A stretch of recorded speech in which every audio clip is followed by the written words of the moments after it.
Do you remember the satisfying steady click of the rotary dial spinning back after you placed your finger in each number?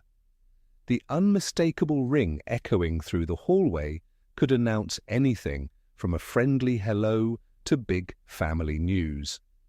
Holding the receiver, heavy and warm against your ear, felt like a real connection, solid, sincere, and rooted in the everyday fabric of life. In the 1960s, the rotary phone wasn't just a gadget, it was a centerpiece of conversation perched on kitchen counters or hallway tables, waiting for laughter, secrets, or a neighbor's check-in. There was something magical about memorizing the phone numbers of childhood friends, or that slight thrill when a long-distance call clicked through the line. Can you still recall the textured cord coiled through your fingers as you waited for someone to answer on the other end? Back then, making a simple call was an event in itself, tying us together with the rhythm of turning numbers and patient anticipation. Let's pick up the receiver together and journey back to the era when every ring had a story to tell. Do you remember how those rotary phones shaped our daily lives? Step back, if you will, to a moment when the telephone was just gaining its rightful place as a household fixture, when Alexander Graham Bell's invention had already transformed from laboratory wonder to everyday necessity. By the early 1960s, the rotary phone had become the undisputed king of communication in American homes. It's easy to forget that less than a century earlier, the very idea of speaking to someone far away through a wire was unimaginable for most. But by the end of the 1950s, the vision had been realized. The rotary phone not only connected neighborhoods and cities, but it cradled entire eras of family history within its simple curves and mechanical dial. The rotary dial itself first appeared back in the late 1800s, but its form and function reached perfection by the mid-20th century. In the 60s, if you had a phone, chances are it was a model like the Western Electric 500, a design so well made and iconic that many households kept their units working well into the 80s and even 90s. But let's slow down and imagine. The year is 1963. John F. Kennedy is in the White House, the Beatles are beginning to make waves across the Atlantic, and families are still gathering together after supper, their phone perched within easy reach. It's hard to overstate how transformative the rotary phone was at that time. But where did this journey start? In the early decades of the telephone, every call required the assistance of a switchboard operator. Phones themselves had no dials. A caller would pick up the earpiece and speak to the local operator, who would then manually plug into the intended recipient's line. It was a task mostly handled by women, a career path for many young people in the first half of the century. Did you know that in some small towns, operator Sarah or Evelyn knew everyone's business and could connect you to Mrs. Thompson down on Maple Avenue just by name? The shift to dialing your own numbers was more dramatic than it might seem. The earliest rotary dial phones, appearing around the turn of the century, were clunky affairs, large, cumbersome, and prone to jamming. But by the time the 1960s rolled in, the technology had matured. The distinctive click, click, click as you rotated the dial, each stop triggering a pulse on the line, became part of the day's rhythm. For many, it was a little mechanical. Dance. Slip your finger into the correct hole, pull the dial around to the metal stopper, let it charge back under its own momentum. That sense of participation, the tactile satisfaction, is something modern touchscreens can never quite reproduce. Consider, too, the incredible engineering that lurked behind that friendly exterior. Inside, tiny mechanical contacts opened and closed rapidly as the dial spun back to its resting point, sending a series of pulses down the wire. Switches and relays in distant telephone exchanges interpreted these pulses, connecting your call through miles of copper, sometimes even linking calls across states, or, with operator help, across oceans.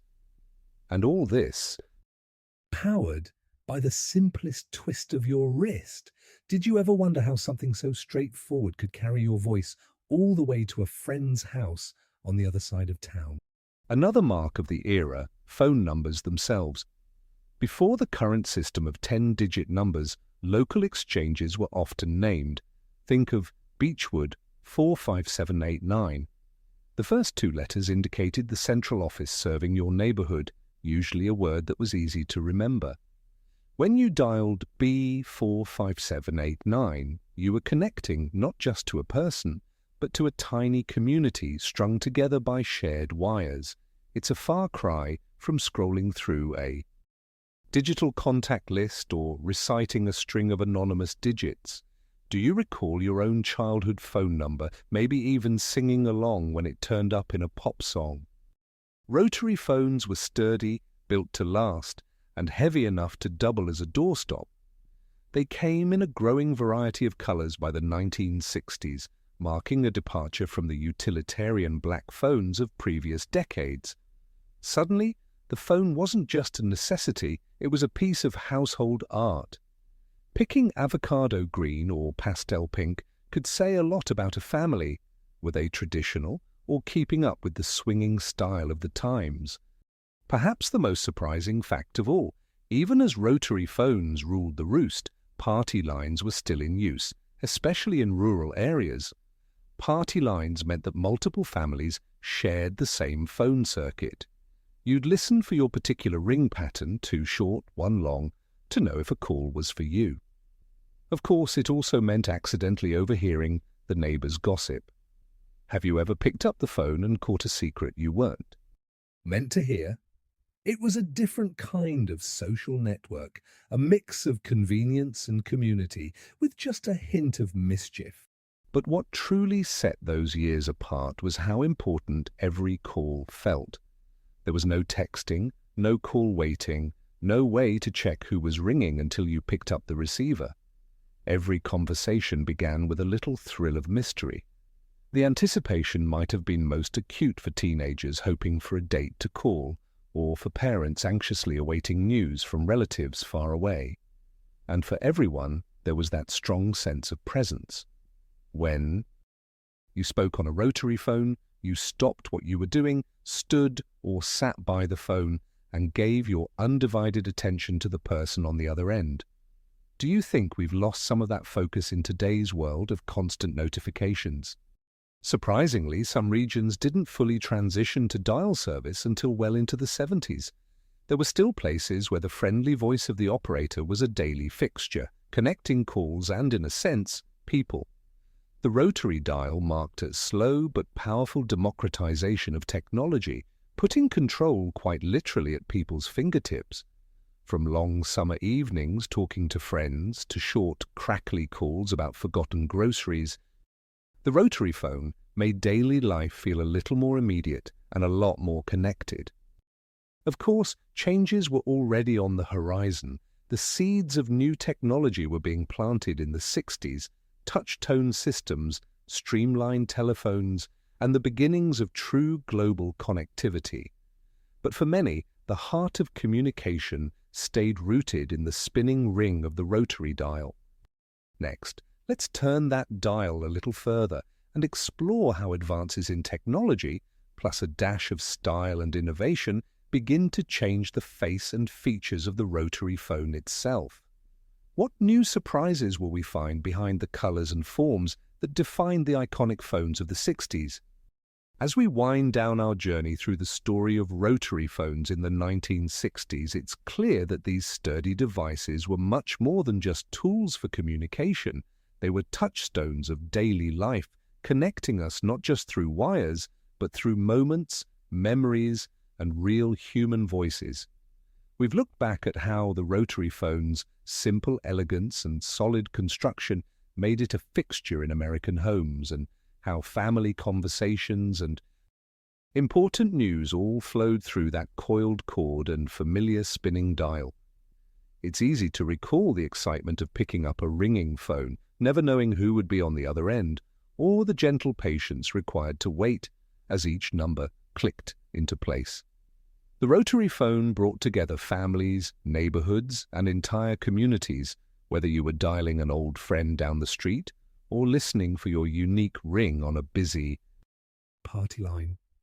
Beyond the mechanics, rotary phones anchored important moments in our lives: the joy of a child's first call to a grandparent, the nervous energy of a teenager waiting on a Saturday night, or the quiet assurance of checking in with loved ones miles away. Each call carried a sense of presence and purpose that's hard to replicate in today's world of texts and instant messages. Back then, conversations felt more deliberate. Every word traveled miles of copper wire, and every ring echoed through the home, summoning us to pause for connection. Those shared phone numbers, the tactile satisfaction of spinning the dial, even the particular weight of the handset in your hand, all became part of the rhythm of the era. Sometimes, if you close your eyes, you can almost hear the sound of the dial returning home, a gentle mechanical lullaby from the past. Reflecting on those times, it's remarkable to consider how quickly technology moved on, yet how deeply rotary phones left their mark, not just on the history of communication, but on our collective sense of community. Today we can reach anyone, anywhere, in the blink of an eye. Yet, what might we have lost in that rush toward speed and convenience? The anticipation of a ringing phone, the way you'd linger after hanging up, savoring a voice you hadn't heard in weeks. These were rituals that brought us closer, even as we were miles apart. There's a comfort, a tangibility, in remembering a time when staying in touch required intention and care, and when every call, no matter how small, seemed to matter just a bit more. Looking back, what was it about those rotary phones that made them feel so woven into the fabric of our lives? Was it the dependable form, the patience they asked of us, or the way they helped build bonds across the street and across the country? Maybe it was all of these, tied together in the simplest act, picking up the phone and making a call, one number at a time. Now, as you think back to the rotary phones of your own past, what memories come rushing back?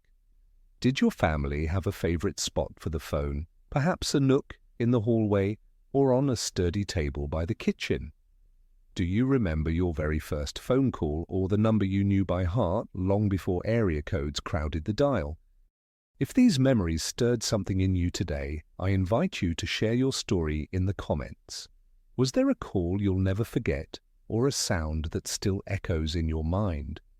Let's create a tapestry of memories, one story at a time, so we can preserve these moments for future generations. Don't forget to like this video, subscribe for more journeys into the past, and share it with a friend who would appreciate the trip down memory lane. Just as we once waited by the phone for a friendly voice, let's keep the connections alive, because while technology will always change, the memories we spin together remain as timeless as the steady click of a rotary dial.